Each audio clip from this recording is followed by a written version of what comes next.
अस्सलाम वालेकुम नाजरीन हिंदुस्तान, नेपाल, चीन, जापान, बर्मा और थाईलैंड में बुद्ध मज़हब कैसे पहुंचा, यही मेरी आज की वीडियो का मौजू है। ये 563 कबल मसीह की बात है, जब कदीम हिंदुस्तान की रियासत कपिलवस्तु के बादशाह सदूदन के घर एक लड़का पैदा हुआ जिसका नाम सिद्धार्थ रखा गया। सिद्धार्थ की पैदाइश पर नजूमियों ने एक हैरत अंगेज पेशन गोई की कि ये बच्चा बड़ा होकर बादशाह बनेगा या एक साधु, लेकिन ये जो भी बना इसके जैसा कोई ना होगा और रहती दुनिया तक इसका नाम याद रखा जाएगा। सिद्धार्थ गौतम बुद्ध कैसे बने और आपकी ऐसी क्या तालीमात थी जिसने पूरे एशिया पर छाप छोड़ दिए? क्या आप अल्लाह के नबी थे जो हिंदुस्तान की सरजमीन पर भेजे गए? इस बारे में मौरखीन और उलमा की क्या राय है, हम आज की इस वीडियो में इन तमाम सवालात के जवाब देंगे। बादशाह सदूदन ने सिद्धार्थ को एक कामयाब बादशाह बनाने के लिए उसे हर तरीके से तैयार किया। सिद्धार्थ को दुनिया की तमाम तर हकीकतों से दूर रखा गया। उनके लिए कमल के तालाब बनाए गए, पोशाकें और खुशबुएं जनूबी हिंद से लाई गईं। उनके लिए बड़े बड़े महल और कमरे तैयार करवाए गए। हर वक्त नौकर और खादिम उनके इर्द गिर्द मौजूद रहते। 16 बरस की उम्र में उनकी शादी एक यशोदा नामी लड़की से हुई और कुछ अरसे बाद उनके यहाँ एक लड़की की पैदाइश भी हुई। सिद्धार्थ को अल्लाह ताला ने एक नरम दिल और हसास मिजाज अता किया था, इसलिए आहिस्ता आहिस्ता उन्हें दुनिया में रहने वाले लोगों के दुख दर्द का अंदाज़ा होने लगा और उन्हें ये बात समझ आने लगी कि ये दुनिया सिर्फ खुशी और आराम का नाम नहीं बल्कि मसाइब और मुश्किलात की जगह भी है। एक दिन सिद्धार्थ ने एक ख्वाब देखा, एक बूढ़ा जो चल फिर नहीं सकता। वो सिद्धार्थ को आवाज़ देता है कि एक दिन तू भी इसी तरह बूढ़ा और बेबस हो जाएगा। फिर सिद्धार्थ ने देखा कि एक शख्स बीमार है और दर्द से चीख रहा है। वो बूढ़ा कहता है, एक दिन तू भी इसी तरह दर्द से चीखेगा। फिर एक दिन सिद्धार्थ ने ख्वाब देखा कि एक मुर्दा ज़मीन पर पड़ा है और वही बूढ़ा आवाज़ देता है कि तू भी एक दिन इसी तरह मर जाएगा। इस ख्वाब ने सिद्धार्थ के दिलो दिमाग में एक हलचल सी मचा दी।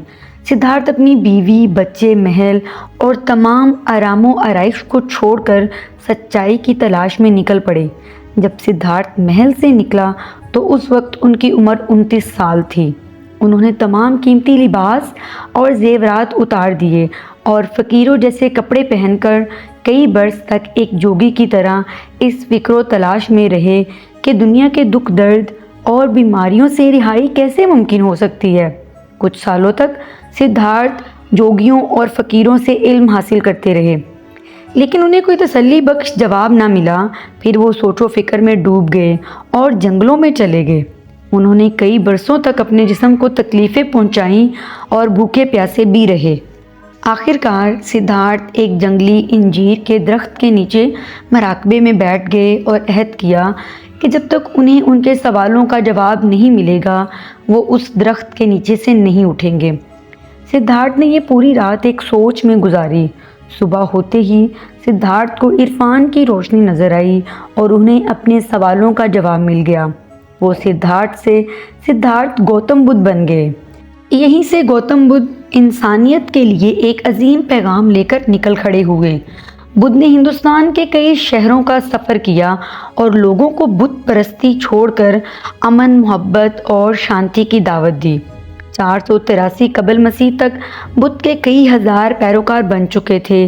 कई शहरों में तबलीग करने के बाद गौतम बुद्ध अपने आबाई शहर कपिलवस्तु पहुँचे। वहाँ आपके वालिद, बीवी, बेटे और रियाया ने आपका वाज सुना और आपके पैरोकार बन गए।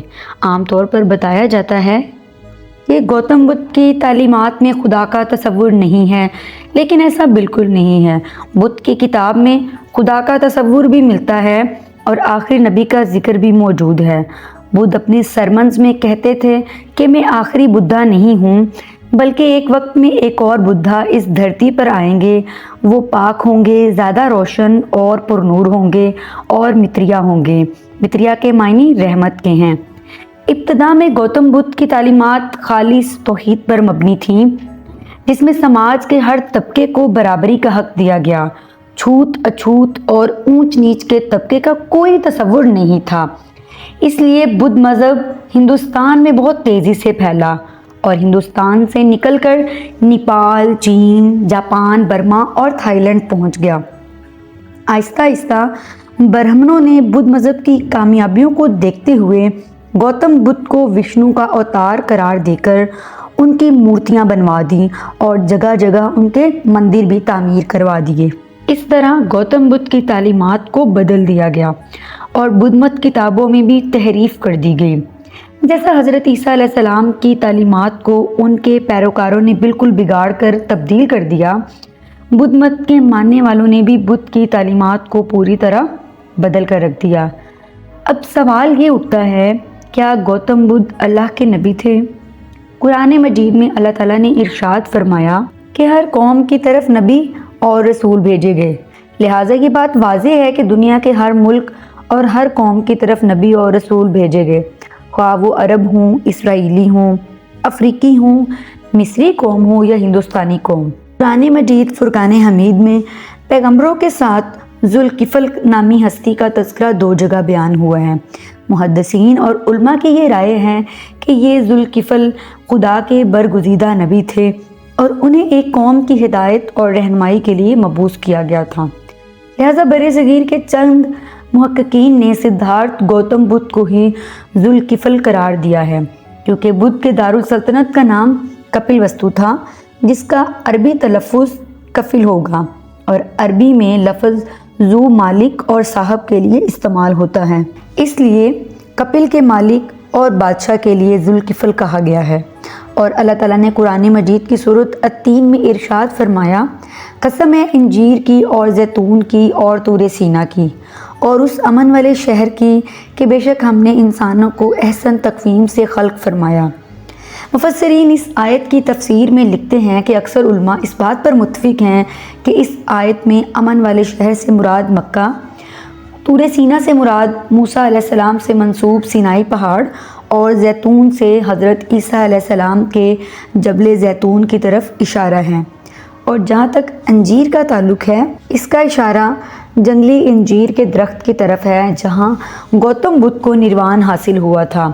لیکن یہ تمام باتیں محض رائے، قیاس اور اندازوں پر مبنی ہیں۔ گوتم بدھ واقعی ہی اللہ کے نبی تھے یا نہیں، واللہ عالم، اللہ کے سوا کوئی اور یہ بات بالکل نہیں جانتا۔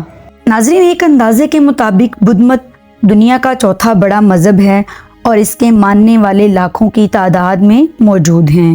اس وقت بدھ مت 4 ملکوں کا سرکاری مذہب ہے، جن میں بھوٹان، کمبوڈیا، میانمار اور سری لنکا شامل ہیں۔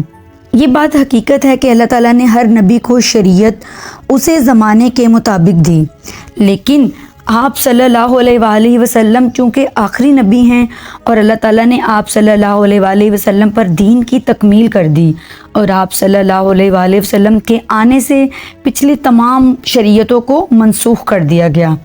اب دنیا میں ایک ہی سچا اور بہترین مذہب اسلام ہے، جس نے پچھلی تمام شریعتوں کو ختم کر دیا اور اسلام ایک مکمل ضابطۂ حیات ہے۔